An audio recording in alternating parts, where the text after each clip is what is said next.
어머니의 고집과 며느리의 새로운 바람. 이 둘은 과연 화합할 수 있을까? 시갯바늘이 오우산시를 가리킬 때쯤 서울 변두리의 한 낡은 한옥 마당은 햇살로 가득했. 볕이 잘 드는 장독대 옆 평상에는 김이 모락모락 나는 쑥떡과 구수한 보리차가 놓여 있었. 텐마루에 걸터 앉은 채 햇볕을 쬐며 뜨개질을 하고 있는 이는 이 집의 안주인 박 여사였다. 려시대 후반의 박 여사는 한복을 즐겨 입고 전통적인 한국의 가치관을 고수하는 전형적인 어머니였다. 그녀에게는 옛것이 좋은 것이라는 신념이 삶의 철칙과 같았다.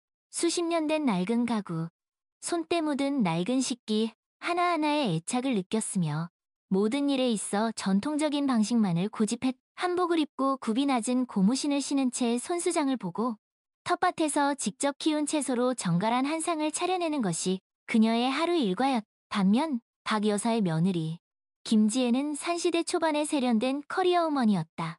밝은 색상의 옷을 즐겨 입고 유행에 민감했으며 최신 디지털 기기에도 능숙했. 그녀는 서울 강남의 한 디자인 회사에서 팀장으로 일하며 항상 새로운 아이디어를 찾고 트렌드를 주도하는 데 몰두했다.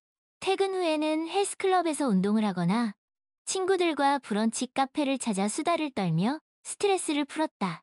그녀에게 삶이란 역동적이고 변화하는 것이었으며 과거의 것보다는 미래의 것을 더욱 기대하는 것이었다. 결혼 후 그녀는 이 전통적인 한옥에서 박 여사와 함께 살게 되면서 자신의 삶과는 전혀 다른 세계에 발을 들여놓게 되었다. 두 사람은 서로를 깊이 사랑했지만 생활 방식과 가치관의 차이에서 오는 갈등은 점점 커져갔다. 박 여사는 지혜의 새로운 시도들을 불편하게 여겼. 예를 들어 지혜가 집안에 로봇 청소기를 들여왔을 때 박 여사는 그것을 귀신 붙은 물건이라 여기며 당장 내다 버리라고 소리쳤. 또 지혜가 온라인 쇼핑몰에서 옷을 사는 것을 보고는 옷은 직접 보고 만져봐야 하는 법이지 어디서 함부로 이상한 것을 사느냐 라며 질책했. 지혜 역시 박 여사의 고집스러운 모습에 답답함을 느꼈다. 그녀는 때로는 박 여사의 행동이 이해되지 않았고 변화를 받아들이지 않는 모습에 좌절감을 느끼기도 했. 두 사람 사이의 갈등은 마치 뜨거운 냄비와 차가운 얼음처럼 서로를 녹이거나 얼릴 듯 팽팽한 긴장감을 유지하. 이러한 긴장감은 작은 일상 속에서도 끊임없이 드러나며 두 사람의 관계를 시험했다. 아침이면 박 여사는 콩나물을 다듬고 직접 끓인 된장찌개로 아침 식탁을 차렸지만 지혜는 서양식 아침 식사나 빵을 선호했. 주말이면 박 여사는 온 가족이 모여 김장을 하길 바랐지만 지혜는 친구들과 여행을 가거나 집에서 편히 쉬고 싶어 했. 이런 작은 차이들이 쌓여 커다란 벽이 되었고 두 사람의 관계는 마치 금방이라도 깨질 듯한 유리잔과 같았다. 결국 박 여사와 지혜의 갈등은 뿌리 깊은 전통과 현대의 충돌에서 비롯된. 과연 이 두 사람은 서로의 다름을 인정하고 진정한 가족으로 거듭날 수 있을까? 그들의 이야기는 이제 막 시작되려 하고 있었. 지혜는 처음에는 박 여사의 전통적인 생활 방식에 적응하려고 노력했다. 그녀는 주말마다 박 여사를 도와 김장을 하고 텃밭에서 채소를 가꾸는 법을 배웠. 하지만 박 여사의 고집스러운 태도는 지혜를 점점 지치게. 박 여사는 지혜가 세련된 옷을 입거나 현대적인 기기를 사용하는 것을 못마땅해 했고 심지어 그녀의 직업까지도 탐탁지 않게 생각했. 여자가 집에서 살림이나 할 것이지 무슨 회사 일을 하느냐. 박 여사는 자주 이런 말을 하며 지혜의 마음을 후벼 팠. 지혜는 박 여사의 이런 태도에 처음에는 웃으며 넘기려 했지만 시간이 지날수록 그녀의 마음속에는 실망과 답답함이 쌓여갔. 그녀는 박 여사가 왜 그렇게 전통적인 방식만을 고집하는지, 왜 새로운 것을 두려워하는지 이해할 수 없었. 지혜는 박 여사의 과거를 알지 못했고 그녀가 지금처럼 고집스럽게 된 이유를 짐작조차 할 수 없었. 어느 날 밤 지혜는 우연히 박 여사의 오래된 앨범을 발견했다. 낡은 앨범 속에는 박 여사의 젊은 시절 사진들이 담겨 있었. 사진 속의 박 여사는 지금의 모습과는 전혀 달랐다. 그녀는 밝게 웃고 있었고 세련된 옷을 입고 있었다. 그녀의 눈빛은 꿈과 희망으로 가득 차 있었. 지혜는 사진들을 한 장씩 넘기며 박 여사의 과거를 조금씩. 과거. 박 여사는 평양에서 태어나 부유한 가정에서 자랐다고 한다. 그녀는 피아노를 치고 외국어를 배우며 행복한 어린 시절을 보냈. 하지만 료데나우 전쟁으로 인해 모든 것을 잃고 남쪽으로 피난을 와야 했다. 전쟁 후 그녀는 고된 노동과 가난에 시달리며 힘겹게 살아야 했. 전쟁으로 남편을 잃고 어린 아들을 혼자 키워야 했던 박 여사에게 세상은 너무나 차갑고 매정했. 그녀는 절망 속에서 희망을 잃었고 새로운 것을 배우고 시도하는 것을 두려워하게 되었. 그녀에게 과거는 좋았던 시절의 추억이자 동시에 다시는 겪고 싶지 않은 고통의 기억이었다. 그래서 그녀는 과거의 방식만을 고집하며 변화를 거부했던 것이. 지혜는 박 여사의 과거를 알고 난 후 그녀를 이해할 수 있게 되었다. 그녀는 박 여사의 고집스러움 뒤에 숨겨진 아픔과 상처를 보았. 지혜는 이제 박 여사에게 다가가 그녀의 마음을 어루만져주고 싶었다. 하지만 두 사람 사이에는 여전히 해결해야 할 문제가 많아. 두 사람의 갈등은 사소한 일에서 시작되어 점점 커져갔다. 어느 날 지혜는 박 여사의 생신을 맞아 특별한 선물을 준비했. 그녀는 박 여사가 좋아할 만한 고급 한복을 맞추고 박 여사의 젊은 시절 사진을 모아 만든 특별한 앨범을 준비했. 하지만 박 여사는 지혜의 선물을 받고는 오히려 화를 냈다. 내가 왜 이런 쓸데없는 것을 받아야 하느냐. 이런 것은 다 돈 낭비일 뿐. 박 여사는 지혜의 선물을 구박하며 내동댕이 쳤다. 지혜는 박 여사의 반응에 큰 상처를 받았. 그녀는 박 여사에게 진심을 다해 선물을 준비했지만 박 여사는 그것을 받아들이지 않았. 이 사건 이후 두 사람의 갈등은 더욱 심해졌. 지혜는 박 여사에게 더 이상 자신의 의견을 이야기하지 않았고 박 여사는 지혜에게 더욱 날카로운 말들을 내뱉. 집안에는 냉랭한 기운이 감돌았고 두 사람은 마치 서로에게 보이지 않는 벽을 쌓은 듯해. 그러던 어느 날 두 사람의 갈등은 극에 달하는 사건이 벌어졌다. 박 여사는 지혜가 아이를 갖기를 원했. 그녀는 지혜에게 매일같이 언제 아이를 가질 것이냐라고 물었고 심지어 아이가 없으면 며느리도 아니다라는 폭언까지 서슴지 않았. 지혜는 박 여사의 이러한 태도에 큰 분노를 느꼈다. 그녀는 아이를 갖는 것에 대해 아직 준비가 되지 않았고 자신의 커리어도 포기하고 싶. 박 여사의 강압적인 태도는 지혜에게 큰 상처를 주었다. 어머니, 왜 이렇게 강요하시는 거예요? 저는 아직 아이를 가질 준비가 안 됐어요. 제 인생은 제가 알아서 할 거예요. 지혜는 처음으로 박 여사에게 자신의 감정을 솔직하게 드러냈다. 박 여사는 지혜의 말에 충격을 받았다. 그녀는 지혜가 자신의 뜻을 거부하는 것을 용납할 수 없었. 내가 다 너를 위해서 하는 말인데 왜 그렇게 못되게 구는 것이냐. 박 여사는 소리를 지르며 지혜를 몰아세웠. 두 사람은 서로에게 날카로운 말들을 퍼부으며 격렬하게 싸웠다. 집안에는 두 사람의 고성이 울려 퍼졌고 분위기는 마치 폭풍전야와 같았. 싸움이 끝난 후 두 사람은 각자의 방에 틀어박혀 서로를 원망했고 지혜는 박 여사가 자신을 이해해주지 않는 것에 실망했고 박 여사는 지혜가 자신의 뜻을 거부하는 것에 분노했다. 두 사람의 마음속에는 깊은 상처와 후회가 남았. 이 사건은 두 사람의 관계를 완전히 파국으로 몰아넣을 수도 있는 위기였다. 과연 두 사람은 이 위기를 극복하고 다시 화해할 수 있을? 그들의 이야기는 아직 끝나지 않았다. 지혜는 박 여사와의 다툼 후 깊은 슬픔과 좌절감에 빠졌다. 그녀는 그동안 박 여사를 이해하려고 노력했지만 결국에는 실패했다는 생각에 괴로워했다. 그녀는 자신이 이 집에서 더 이상 살 수 없을지도 모른다는 불안감에 휩싸였다. 지혜는 자신의 짐을 싸서 집을 떠나고 싶은 충동을 느꼈. 하지만 동시에 박 여사를 혼자 남겨둘 수 없다는 생각에 한편 박 여사도 지혜와의 다툼 후 혼란스러워했다. 그녀는 지혜에게 심한 말을 한 것을 후회했지만 자신의 고집을 굽히고 싶지 않았. 그녀는 자신이 옳다고 생각했고 지혜가 자신을 이해해주지 않는 것에 서운함을 느꼈다. 박 여사는 자신의 외로움과 고통을 누구에게도 이야기할 수 없었. 그녀는 깊은 고독 속에서 자신의 과거를 다시 한번 되짚어보았다. 그녀는 젊은 시절의 꿈과 희망이 좌절되었을 때 얼마나 고통스러웠는지 다시 한번 떠올렸. 그녀는 자신의 고집이 지혜에게 상처를 주고 있다는 것을 알면서도 멈출 수가 없었다. 박 여사는 자신의 불안함과 두려움을 숨기기 위해 더욱 강하게 행동했던 것이. 그녀는 자신이 진정으로 원하는 것이 무엇인지 다시 한번 생각해야 했. 지혜와 박 여사는 서로에게 큰 상처를 주었지만 동시에 서로를 이해하고 싶은 마음도 간절했다. 두 사람의 갈등은 마치 팽팽하게 당겨진 활시위와 같았. 이제 두 사람은 그 활시위를 어떻게 풀어야 할지, 서로의 마음을 어떻게 어루만져야 할지 고민. 그들의 이야기는 아직 끝나지 않았으며 앞으로 더 큰 파도가 몰아칠 수도 있었. 하지만 그들은 이 위기를 극복하고 진정한 가족으로 거듭날 수 있는 희망을 버리지 않았다. 지혜와 박 여사는 서로에게 큰 상처를 주었지만 동시에 서로를 이해하고 싶은 마음도 간절했다.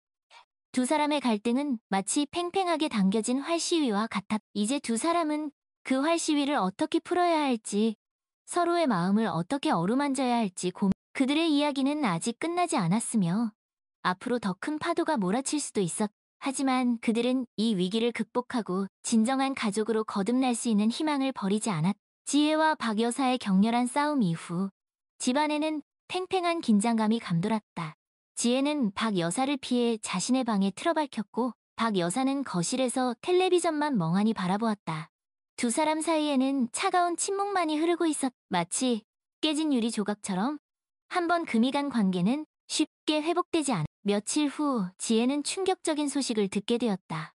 그녀의 회사에서 새로운 프로젝트를 시작하게 되었는데 그 프로젝트의 책임자로 지혜가 발탁된 것이. 지혜는 이 프로젝트를 성공적으로 이끌고 싶었고 자신의 능력을 인정받고 싶었. 하지만 이 프로젝트는 해외 출장을 필요로 했고 지혜는 몇 달 동안 집을 떠나 있어야 했다. 지혜는 박 여사에게 이 사실을 어떻게 말해야 할지 고민했다. 박 여사는 그녀가 집을 떠나는 것을 절대 용납하지 않을 것이 분명했. 하지만 지혜는 자신의 꿈을 포기할 수 없었고 박 여사에게 솔직하게 말해야 한다고 생각했. 지혜는 저녁 식사 후 어렵게 박 여사에게 자신의 상황을 이야기했다. 어머니, 저 회사에서 새로운 프로젝트를 맡게 되었어. 근데 해외 출장을 가야 해서 몇 달 동안 집을 떠나 있어야 할 것 같아요. 지혜는 조심스럽게 말을 꺼냈지만 박 여사의 얼굴은 순식간에 굳어졌. 박 여사는 지혜의 말을 듣자마자 격렬하게 화를 냈. 네가 감히 집을 떠나겠다고? 그것은 절대 안 된다. 네가 집을 떠나면 누가 밥을 하고 집안일을 할 것이냐? 너는 며느리로서 본분을 잊은 것이니. 박 여사는 격분하며 지혜를 몰아세웠다. 그녀의 눈은 분노로 이글거렸고 손은 격렬하게 떨렸. 지혜는 박 여사의 반응에 실망했다. 그녀는 박 여사가 자신의 상황을 이해해줄 것이라고 기대했지만 박 여사는 여전히 자신의 고집을 굽히지 않았. 지혜는 박 여사의 이기적인 태도에 절망감. 어머니, 제발 좀 이해해주세요. 저도 제 꿈이 있고 제 인생이 있어요. 왜 어머니는 항상 저를 억압하려고 하시는 거예요? 지혜는 박 여사에게 처음으로 자신의 분노를 터뜨렸다. 그녀의 목소리는 격앙되었고 눈에서는 눈물이 흘러내렸. 두 사람의 싸움은 더욱 격렬해졌다. 박 여사는 지혜의 말을 듣고 더욱 분노했고 지혜는 박 여사의 고집스러운 태도에 좌절했. 두 사람은 서로에게 상처를 주는 말을 서슴없이 내뱉었다. 박 여사는 지혜에게 너는 정말 나쁜 며느리다. 내 아들이 너를 잘못 골랐라고 모진 말을 퍼부었고 지혜는 박 여사에게 어머니는 정말 이기적이에요. 어머니 때문에 제가 너무 힘들어요 라고 맞서. 싸움이 격화되자 박 여사는 갑자기 가슴을 움켜쥐고 쓰러졌다. 지혜는 갑작스러운 박 여사의 모습에 그녀는 박 여사의 이름을 부르며 박 여사를 흔들어 깨웠지만 박 여사는 아무런 반응이 없었다. 지혜는 즉시 이바이시조에 전화를 걸어 구급차를 불렀다. 구급차가 도착하여 박 여사를 병원으로 이송하는 동안 지혜는 불안감에 떨었다. 그녀는 자신이 박 여사에게 너무 심한 말을 한 것을 후회했. 그녀는 박 여사를 미워했지만 동시에 그녀가 다치지 않기를 간절히 바랐다. 병원에 도착하여 지혜는 박 여사의 상태를 물었. 의사는 박 여사가 심장마비를 일으켰으며 응급수술이 필요하다고 말했다. 지혜는 충격을 받고 주저앉았. 그녀는 자신의 행동이 박 여사를 죽음 직전까지 몰고 갔다는 사실에 죄책감을 느꼈다. 수술은 다행히 성공적으로 끝났지만 박 여사는 여전히 의식을 회복하지 못했다. 지혜는 박 여사의 병실옆 의자에 앉아 박 여사를 간절히 바라봤다. 그녀는 박 여사가 깨어나기만을 바라며 밤을 새웠다. 박 여사의 창백한 얼굴을 바라보면서 지혜는 자신의 지난 행동을 후회하며 눈물을 흘렸다. 다음 날 아침 지혜는 박 여사의 병실에서 작은 소리를 들었다. 박 여사가 희미하게 눈을 뜨고 있었던 것이. 지혜는 박 여사의 손을 잡으며 어머니, 괜찮으세요? 라고 물었다. 박 여사는 힘겹게 눈을 깜빡이며 지혜를 지혜는 박 여사의 손을 잡고 뜨거운 눈물을 흘렸다. 어머니, 제가 잘못했어요. 죄송해요. 놀랍게도 박 여사는 지혜의 손을 잡으며 희미하게 미소를 지었다. 그녀는 지혜에게 힘겹게 말을 꺼내. 지혜야, 미안하다. 내가 너무 고집스러웠다. 박 여사는 그동안 숨겨왔던 진심을. 그녀는 자신이 지혜에게 너무 심하게 대했다는 것을 깨달았던 것이다. 그녀는 자신의 고집이 가족들에게 얼마나 큰 상처를 주었는지 후회했. 하지만 이것은 단순한 화해가 아니었다. 박 여사의 고백과 함께 지혜는 박 여사의 과거를 더 깊이 이해하게 되는 충격적인 사실을 알게. 박 여사는 젊은 시절 가난과 절망 속에서 아들을 키우면서 희망을 잃었다고 생각했지만 사실은 자신의 꿈을 포기하지 않았던 것이. 그녀는 전쟁 후에도 밤낮으로 일하면서 몰래 글을 쓰고 시를 썼다. 그녀는 한때 유명한 시인을 꿈꿨지만 현실의 벽에 부딪혀 자신의 꿈을 포기해야 했. 지혜는 박 여사의 침대 옆에서 오래된 노트 한 권을 발견했다. 그 노트에는 박 여사가 젊은 시절 썼던 시들이 빼곡히 적혀 있었. 시에는 박 여사의 삶의 고통과 희망, 그리고 그녀의 섬세한 감정이 고스란히 담겨 있었다. 지혜는 박 여사가 평생 동안 자신의 꿈을 가슴속에 간직하며 살아왔다는 사실에 큰 감동. 지혜는 자신이 박 여사의 고집스러운 모습만 보았을 뿐 그녀의 진정한 모습을 알지 못했다는 사실에 부끄러움을 느꼈. 이것은 단순한 화해 이상의 의미를 지녔. 지혜는 박 여사의 과거와 꿈을 알게 되면서 그녀를 더 깊이 이해할 수 있게 되었고, 박 여사는 지혜에게 자신의 아픔을 털어놓으면서 마음의 짐을 덜 수 있게 되었. 두 사람 사이의 갈등은 단순히 고부 갈등이 아니라 서로를 이해하지 못했던 오해에서 비롯되었던 것이. 이제 두 사람은 서로의 상처를 보듬고 다시 한번 가족으로서의 관계를 회복할 기회를 얻었다. 그들의 이야기는 다시 한번 새로운 국면을 맞이하고 있었. 과연 이들은 진정한 화해와 함께 행복한 결말을 맞을 수 있을. 박 여사의 심장마비 사건은 지혜와 박 여사 모두에게 큰 변화를 가져왔다. 박 여사는 병상에서 자신의 고집과 이기심을 후회하며 지혜에게 진심으로 사과했. 그녀는 지혜의 꿈을 존중하고 그녀의 선택을 지지하겠다고 약속했다. 박 여사는 과거의 아픔을 극복하고 새로운 삶을 시작하기로 결심했. 지혜 역시 박 여사의 진심 어린 사과에 감동받았다. 그녀는 박 여사의 고집스러움 뒤에 숨겨진 아픔과 상처를 이해했고 그녀를 진심으로 사랑하게 되었. 지혜는 박 여사에게 자신의 꿈을 포기하지 않고 앞으로도 함께 행복하게 살아가겠다고 약속했. 퇴원 후 박 여사는 지혜에게 자신의 시집 노트를 건넸다. 그녀는 지혜에게 자신의 시를 읽어달라고 부탁했. 지혜는 박 여사의 시를 읽으면서 그녀의 섬세한 감정과 깊은 슬픔을 느꼈. 그녀는 박 여사가 평생 동안 얼마나 큰 아픔을 겪었는지, 그리고 얼마나 큰 꿈을 가슴에 품고 살아왔는지 알게 되었. 지혜는 박 여사의 시를 세상에 알리고 싶다는 생각. 지혜는 회사에 휴가를 내고 박 여사의 시를 정리하기 시작했다. 그녀는 박 여사의 시를 모아 시집을 출판하기로 결심했. 그녀는 박 여사의 시를 디자인하고 편집하는 데 최선을 다했다. 그녀는 박 여사의 시를 통해 자신의 디자인 능력을 뽐낼 수 있었고 박 여사의 꿈을 이루어줄 수 있었. 시집 출판 소식은 순식간에 퍼져나갔다. 많은 사람들이 박 여사의 시에 감동했고 그녀의 이야기를 듣고 싶어 했다. 박 여사는 유명한 시인으로 다시. 그녀는 여러 인터뷰에 참여하고 강연을 하며 많은 사람들에게 감동을 선사했다. 박 여사는 자신의 시를 통해 세상과 소통하고 새로운 희망을 발견했다. 지혜는 박 여사의 매니저 역할을 하며 그녀를 적극적으로 지원했다. 지혜는 박 여사의 꿈을 이루어주는데 큰 기쁨을. 그녀는 박 여사를 통해 자신의 디자인 능력을 더욱 발전시켰고 가족의 소중함을 깨달았. 박 여사와 지혜는 서로를 이해하고 존중하는 진정한 가족이 되었다. 박 여사는 지혜의 꿈을 응원했고 지혜는 박 여사의 삶을 지지했. 두 사람은 서로에게 최고의 친구이자 가족이었다. 그들은 서로의 다름을 인정하고 함께 성장하며 행복한 삶을 만들어 나갔다. 지혜는 해외 프로젝트를 성공적으로 이끌고 돌아왔다. 그녀는 회사의 인정을 받았고 자신의 능력을 맘껏 펼쳤. 그녀는 일과 가정을 모두 소중하게 생각했고 균형 있는 삶을 살았다. 지혜는 박 여사와의 관계를 통해 더욱 성숙하고 현명한 사람이 되었. 박 여사는 지혜가 해외 출장을 가는 동안 자신의 고향 친구들과 함께 여행을 떠났다. 그녀는 여행을 하면서 새로운 경험을 하고 새로운 사람들을 만났. 박 여사는 자신의 꿈을 다시 한번 펼치면서 더욱 행복한 삶을 살았. 두 사람은 주말마다 함께 한옥마당에 모여 쑥떡을 먹고 보리차를 마셨다. 그들은 서로에게 감사하며 서로의 존재를 소중하게 생각했. 그들의 한옥에는 항상 따뜻한 웃음과 행복이 가득했다. 두 사람은 서로에게 힘이 되어 주었고 함께 어려움을 극복하며 더욱 강해졌. 시간이 흘러 지혜는 드디어 아이를 갖게 되었다.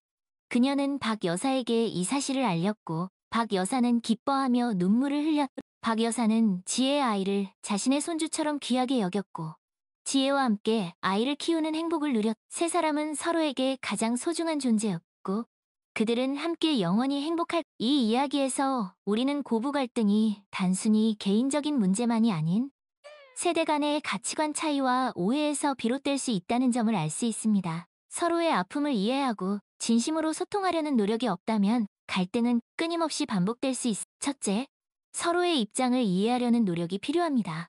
자신의 생각만이 옳다고 주장하기보다는 상대방의 이야기를 경청하고 이해하려는 자세가 중요합니다. 특히 가족 구성원 간에는 서로의 배경과 경험을 고려하며 서로의 감정을 존중해야 합니다. 둘째, 적극적인 소통이 필요합니다. 침묵과 회피는 갈등을 해결하는데 아무런 도움이 되지 않습니다. 서로의 생각을 솔직하게 이야기하고 오해를 풀어나가려는 적극적인 자세가 필요합니다. 또한 감정적인 대응보다는 이성적인 대화를 통해 문제를 해결해야 합니다. 셋째, 서로의 다름을 인정해야 합니다. 모든 사람이 같은 생각을 가질 수는 없습니다. 서로의 다름을 인정하고 존중하는 태도가 필요. 특히 세대 간의 차이를 인정하고 서로의 장점을 배우려는 자세가 중요합니다. 넷째, 사랑과 용서가 필요합니다. 갈등이 발생했을 때 서로를 비난하고 원망하기보다는 사랑과 용서로 문제를 해결하려는 노력이 필요합니다. 가족 구성원 간에는 더욱 큰 사랑과 이해가 필요합니다. 과거의 상처에 머무르기보다는 미래를 향해 나아가려는 용기가 필요합니다. 마지막으로 서로의 꿈을 응원해야 합니다. 가족 구성원의 꿈을 지지하고 함께 노력하는 것이 중요합니다. 서로의 능력을 인정하고 서로에게 힘이 되어 주어야 합니다. 함께 성장하고 함께 행복을 만들어가는 것이 진정한 가족의 의미. 이 이야기는 우리에게 진정한 가족이란 무엇인지, 어떻게 서로를 이해하고 사랑해야 하는지를 깨닫게 해줍니다. 고부 갈등은 누구에게나 발생할 수 있는 문제이지만 서로를 존중하고 사랑하는 마음이 있다면 어떤 갈등이라도 극복할 수 있다는 희망을 보여줍니다. 이 이야기가 많은 사람들에게 용기와 위로를 주고 더 나은 세상을 만드는 데 도움이 되기를 바랍니다. 감사합니다.